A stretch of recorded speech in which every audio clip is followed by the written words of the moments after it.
Hi, I'm Amy Reyes. This week from Rheumatology Network, we had a special focus on bone health.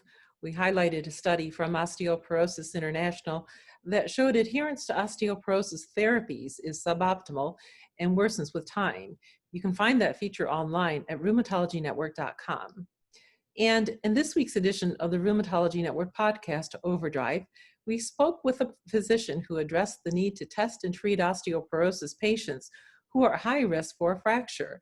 He described it as a public health crisis. You can download Overdrive on iTunes. And in our clinical quiz this week, we ask which RA drug has the least negative impact on bone mineral density. For that and other quizzes on rheumatic disease, visit us online and use the keyword clinical quiz. And in this week, the FDA approved a third treatment for the rare autoimmune condition neuromyelitis optica, also called Devick's disease. It's a condition that can cause blindness and paralysis and often coexists with other rheumatic diseases such as lupus and rheumatoid arthritis.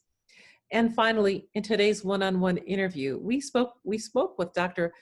Fotios Koumpouras, who is the Rheumatology Training Program Director at the Yale School of Medicine. Rheumatology education has undergone some changes since the start of the pandemic, he says. Virtual learning and telemedicine are new norms that are here to stay in some fashion beyond the pandemic, he says. In this interview, he tells us how. My name is Dr. Fotios Koumpouras. I'm Assistant Professor of Medicine and Training Program Director at the Yale School of Medicine, and this is for the section of rheumatology. I have a keen interest in lupus and in medical education. I've been studying lupus for the last 15 years and been involved in medical education pretty much around the exact same amount of time. Well, welcome to Rheumatology Network. We are thrilled to have you today. We've been trying to get you online or schedule this interview for a while now. So it's my pleasure. And the new resident started, COVID, at least the numbers started coming down. Things are rapidly changing. Vacations. I was on service, so I'm glad we were able to connect. Absolutely, yeah. Let's start with the article. The article that was published in Arthritis and Rheumatology in April of this year. Let me just read the title. It's Stand Together and Deliver, Challenges and Opportunities for Rheumatology Education During the COVID-19 Pandemic.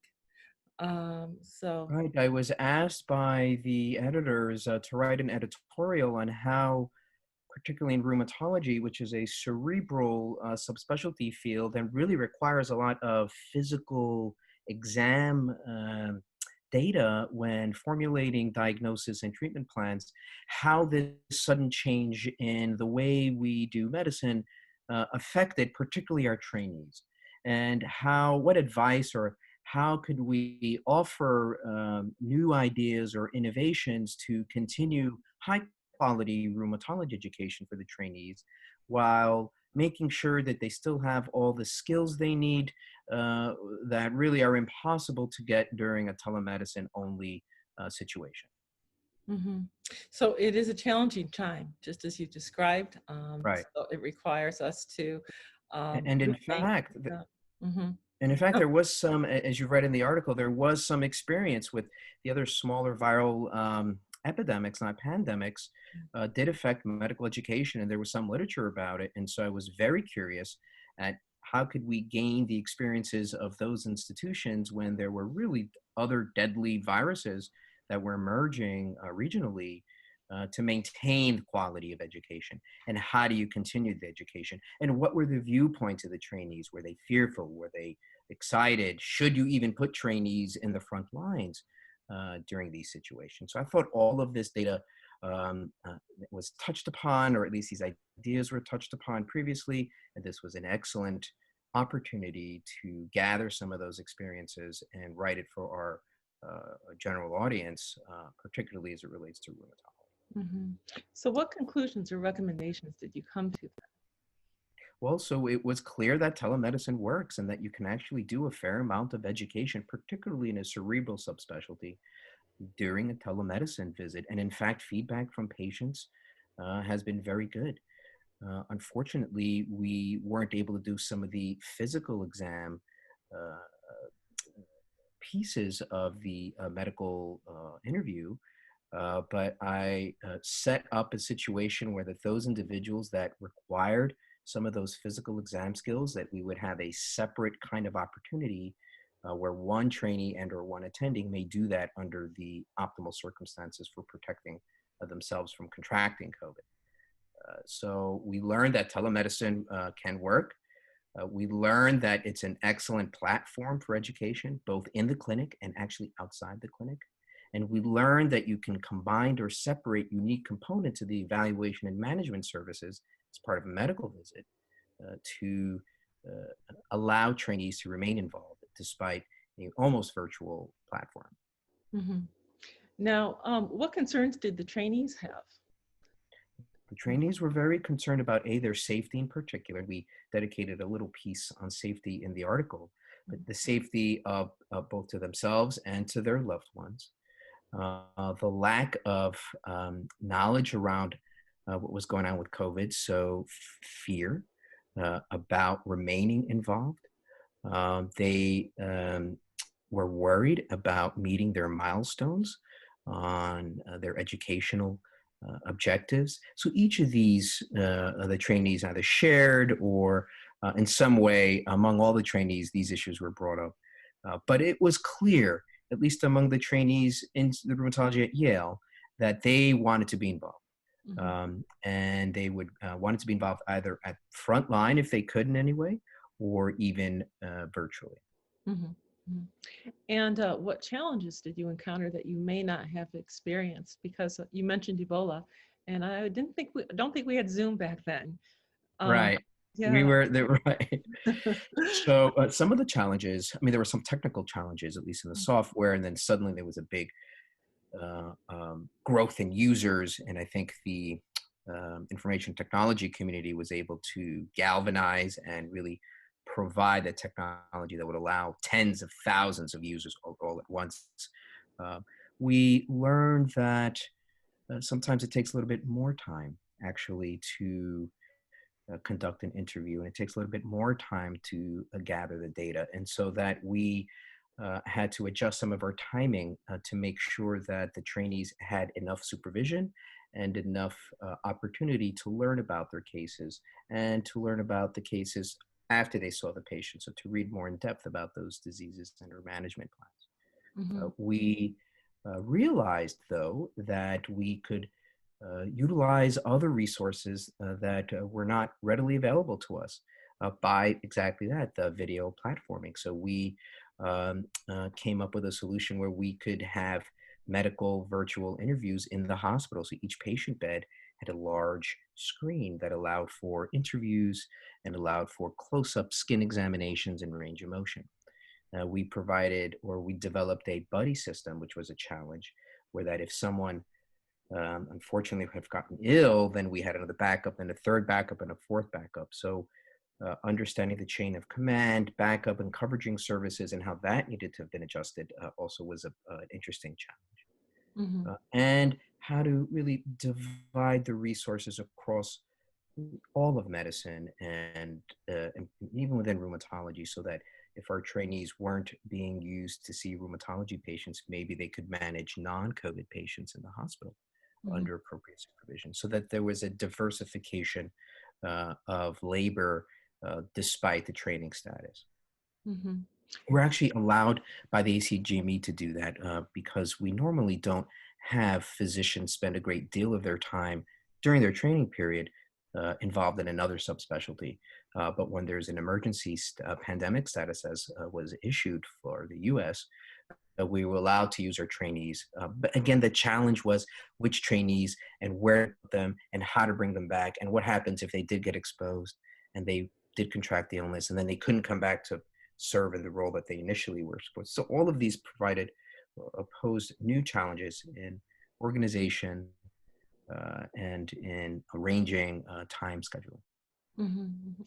Well, this sounds like really an unexpected but an amazing opportunity because this is a crisis that we didn't expect. You had to scramble last minute. And here you've come to find some very positive benefits from using these tools and really getting the entire team, in your case at Yale, to work together to make this happen, apparently in a very successful way. What does the future hold, though? I'm sorry. Well, there's still unmet needs, Right. and so we don't have a crystal ball. So Yeah. the real um, issue will be how will these trainees perform, let's say 2 years from now? Did 3 to 6 months of virtual medicine affect them in any way, yes or no? And not necessarily in a knowledge base, but in their data acquisition skills and their physical exam skills. So that will be important to realize. And only then, I think, can we understand how we can improve telemedicine, because telemedicine now, and at least at Yale, we've made it part of our training curriculum. So our rheumatology fellows are going to get specialized training on telemedicine. And in addition to the traditional um, fellowship education. And so that's been a new innovation, and that's something we will keep moving forward. And I think that will be a new aspect of training programs universally, at least in the US. The interview season and getting new trainees will be very different this year, Mhm. because, in fact, we will be doing virtual interviews for our entire trainee Mhm. population, and we already received over 150 applications. The application season opened last Friday, Mhm. but this will be the first year that we will go virtual exclusively, so as not to favor any candidates who may want to come directly for face-to-face visits. So recruitment also will have changed, and this may also change the nature of training moving forward. Mhm. Um, I did want to mention the earlier the trainee safety should be uppermost in the minds of their supervisors. So if there's any thought that the trainee should not go, I would act on that thought. So the trainee safety, I think, above and beyond anything else, should be the first tenet by which we move forward, and Mhm. then things can follow thereafter. This has really been a good learning opportunity for all of us, really. So I look forward to learning more about this over the course of the next 2 years. Just follow the developments and see, how it's evolved. Um, Right, and with the hopes that this continues to push the envelope in terms of developing new tools that can allow us for mobile monitoring of patients, not only fever or blood pressure, but maybe in terms of rheumatology, are their joints hot? In terms of dermatology, high close-up skin photos.